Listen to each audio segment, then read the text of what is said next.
भूमेर गरीयसी माता स्वर्गात उच्चतर पिता जननी जन्मभूमिश्च स्वर्गादपि गरीयसी। आम जननी जन्मदायिनी माँ ये पृथ्वी ठारू बड़ बहुत बड़ बापा स्वर्गठू उच्च। तेणु आम समस्ते जननी और जन्मभूमि को प्रणाम करवा। कहीं ये कथा मु मन पकईली बंधु, आज आम कर्कट राशि उपर आलोचना करवा। कर्कट राशिर अधिपति चंद्र, चंद्र को मातांकर प्रतिनिधि भाव निया जाइछि, सूर्य को पितांकर प्रतिनिधि। चंद्र से मानसिक ग्रह, से मनर अधीन, से मन को जेमती चलैबी प्राणी सेमती चलिबो। मनर मूले ये जगत, मन दृढ़ थिले गाड़िया गंगा। तेणु कवि कहिले यही मन वृंदावन, यही मन काशी, यही मन बद्रीनाथ पुरी वाराणसी। हे मोर कर्कट राशि श्रोता बंधुगण, यही उत्तरायण पर्वर तृतीय मास मीन मास, जार अवधि मार्च 14 रु एप्रिल 14 जाए, यही 30 दिनिया मासरे आपण माने समस्ते अतीतर समस्त रोग व्याधि दुख शोक को निश्चय भूली जिवे। कहीं किपरी हाँ बंधु, ए मासरे मीन राशि रे माने कर्कटर भाग्य स्थान रे नवम रे 4 ग्रह मिलित होइछन्ति। से माने हेले यथाक्रमे राहु, बुध, शुक्र और रवि। मार्च 29 परे सेठाकू शनि आसी पंच ग्रह कूट आरंभ करिवे। से घरर विकास हब, अर्थात कर्कट राशिर भाग्योदय अवश्य हब। यही भाग्य रे सहयोग करिवे बृहस्पति, कारण तांकर एबे वृष राशि छाड़ीबार समय आसीगलाणी। तेणु जीवा आसला बेले से आ बदनाम नेबेनी। बाधक स्थान में थिले बोली जो बाधा बंधन सृष्टि करुथिले से आउ करिवेनी। सहयोगर हाथ बढ़ेबे। तांकर पुष्पित हस्त कर्कट राशि बंधु मानक मस्तक उपरे साधु कल्याण अवश्य करिव। तृतीय रे कन्या रे केतु ढाली देवे, सबू सुख ढाली देवे। खाली आमे ताकू गोटेई गाटेई पाखे राखिले हम। जो न रखिपर ताहले पस्तेइबा। एई माने सिना देवे सुख। तापर आलोचना करिबा केउ माने ये सुख को हरण करिबा पई योजना करुछन्ति। तेणु ए मासरे कृषकर, व्यवसायीर, विद्यार्थीर, महिला मानकर सर्वांगीन उन्नति हब। ए मासरे सैनिक, आरक्षी बाहिनी एक संग्रामपूर्ण जीवन यापन करी अवश्य विजय केतन उड़ेबे। हाँ बंधु, आसंतु लिखित प्रबंध को पुंखानुपुंख पठन करिबा। उत्तरायण पर्वर तृतीय सोपान मीन मास। ए मासरे मीन राशि रे रवि, यार अवधि मार्च 14 रु एप्रिल 14 जाए। मास सारा मीनरे राहु, बुध, रवि, शुक्र और मार्च 29 रे शनि आसी एठारे ମାନେ ମିନରେ ପଞ୍ଚଗ୍ରହ କୂଟ ଆରମ୍ଭ କରିବେ। ମାର୍ଚ୍ଚ 14ରୁ ଏପ୍ରିଲ 14 ଯାଏ ସମୟ କର୍କଟ ରାଶି ପାଇଁ ଏକ ଅମୃତପୂର୍ଣ୍ଣ ମଧୁକାଳ। ଏହି ସମୟରେ ଭ୍ରାତୃ ବିବାଦର ଅବସାନ ହେବ।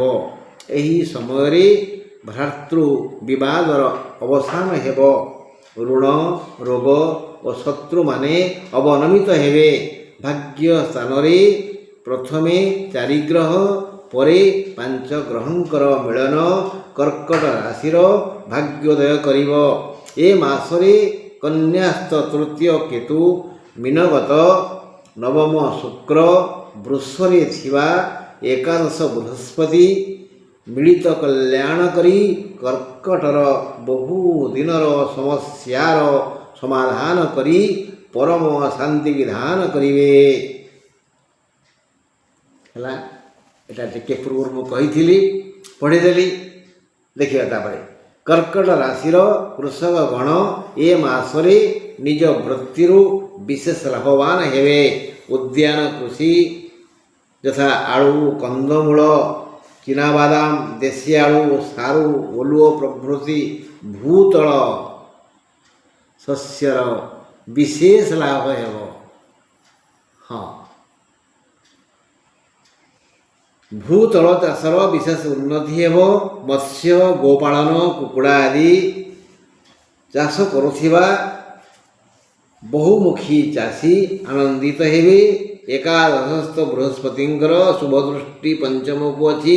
ଏଣୁ ବିଦ୍ୟାର୍ଥୀଗଣ ସଫଳତା ଲାଭ କରିବେ। ପାରିଶ୍ରମିକ ସ୍ୱରୂପ ଉତ୍ତମ କରଫଳ ପାଇ ଖୁସି ହେବେ। ଦେବ ବ୍ରାହ୍ମଣ ଓ ଗୋ ପୂଜାଦି କରି ମହିଳାମାନେ ମଧ୍ୟ ଉନ୍ନତମାନର ହେବେ। ଦେବ ବ୍ରାହ୍ମଣ ଆଉ ଗୁରୁଙ୍କୁ ସେ ପ୍ରତ୍ୟକ୍ଷ ଦେବତା ଭାବେ ପୂଜା କରିବେ। ମାନସିକ ପରିବର୍ତ୍ତନ କରି ପରିବାରରେ ସମାଜରେ ଶାନ୍ତି ସ୍ଥାପନ କରିବା ପାଇଁ ପ୍ରୟାସ କରିବେ ଏବଂ ଆନନ୍ଦିତ ହେବେ। ସେମାନଙ୍କ ସେବାର ଫଳ ଆଶୀର୍ବାଦ ପାଇ ପ୍ରସନ୍ନ ରହିବେ। ଏହି କର୍କଟ ରାଶିର ପୁରୁଷ ସକଳ ଧର୍ମ ଦିଗରେ ମନ ଦେବେ ଓ ମାନସିକ ଶାନ୍ତି ଲାଭ କରିବେ।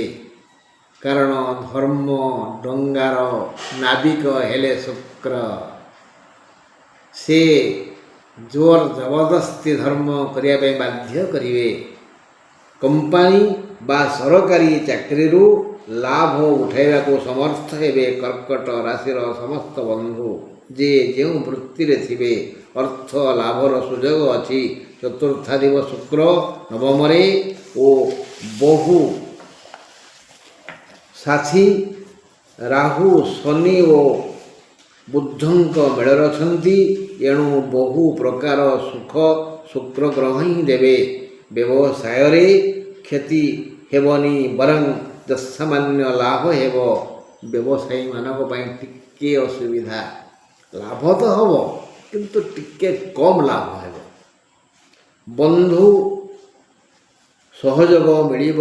ଭୂମି କ୍ରୟ କରିପାରନ୍ତି ବା ନୂତନ ଗୃହ କରିପାରନ୍ତି ବା ନୂତନ ଗୃହରେ କବାଟ ଝରକା ଲଗାଇ ରଙ୍ଗ ଦେଇ ଖୁସି ହୋଇପାରନ୍ତି। ସପ୍ତମାଧିପ ଅଷ୍ଟମରେ ସେ ପୁଣି ନବମକୁ ଯିବେ।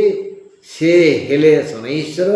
ଏଣୁ ଜୀବନ ସାଥୀ ଅସୁସ୍ଥ ହେବେ। କର୍କଟ ରାଶିଙ୍କର ଜୀବନ ସାଥୀ ସ୍ୱାମୀ ଥିଲେ ସ୍ତ୍ରୀ, ସ୍ତ୍ରୀ ହେଇଥିଲେ ସ୍ୱାମୀଙ୍କର ଦେହ ମୁଣ୍ଡ ଟିକେ ଅସୁସ୍ଥ ହେବ। କୌଣସି ଅପରିଚିତ ବା ଅଜଣା ବ୍ୟକ୍ତିକୁ ବିଶ୍ୱାସ କରନ୍ତୁ ନାହିଁ।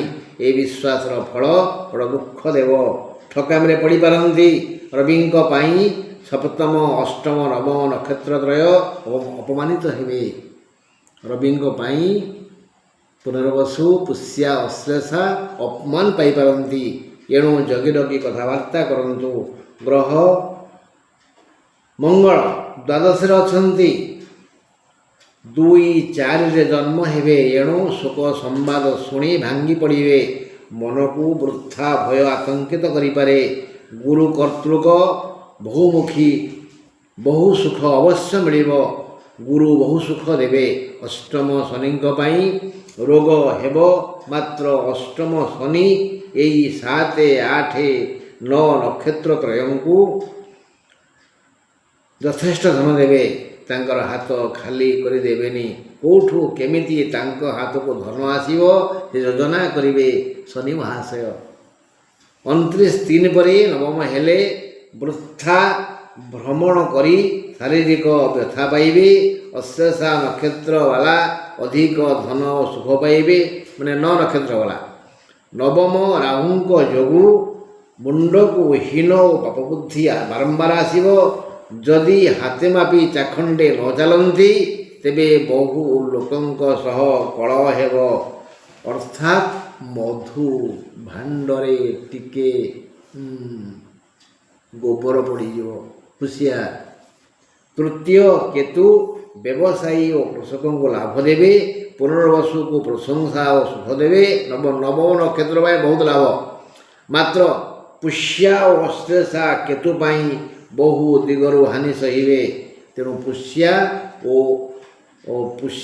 ଓ ପୁନର୍ବସୁ ଏହି 2 ନକ୍ଷତ୍ର ସମ୍ପନ୍ନ କର୍କଟ ରାଶି ଟିକେ ଗଣେଶଙ୍କୁ ଅଧିକ ଶ୍ରଦ୍ଧା ଭକ୍ତି ବିଶ୍ୱାସ କରନ୍ତୁ, ପୂଜା କରନ୍ତୁ। କ'ଣ ଜାଣିଲେ? ରବି, ମଙ୍ଗଳ, ବୁଧ, ଶନି ଓ ରାହୁ ଅଶ୍ୱଫଳ ସାମୟିକ ଦେଇ ଶାନ୍ତି ମନକୁ ଅଶାନ୍ତ କରିବେ। ସୁସ୍ଥ ଶରୀର ଅସୁସ୍ଥ ହେବ, ମଧୁର ପରିବେଶ ତିକ୍ତ ହେବ। ହେଲା, ଏଇ ଯେଉଁ 4 ଗ୍ରହ ବା 5 ଗ୍ରହ କଥା କହିଲି, ସେ ମିଳିତ ଭାବରେ ଭାଗ୍ୟର ଅଭ୍ୟୁଦୟ କରିବେ। କିନ୍ତୁ ତାଙ୍କର ତ ପୁଣି ସ୍ୱାଧୀନତା ଅଛି। ସେମାନେ ଲୁଚି ଛପିକିରି ଏକୁଟିଆ କ୍ଷତି କରିବା ପାଇଁ ଚେଷ୍ଟା କରିବେ। ଯେତେବେଳେ ଧରା ପଡ଼ିଯିବେ, ହଁ ମୁଁ ଏମିତି ଜମା ନୁହଁ। ରହିଲି ବନ୍ଧୁ, ନମସ୍କାର।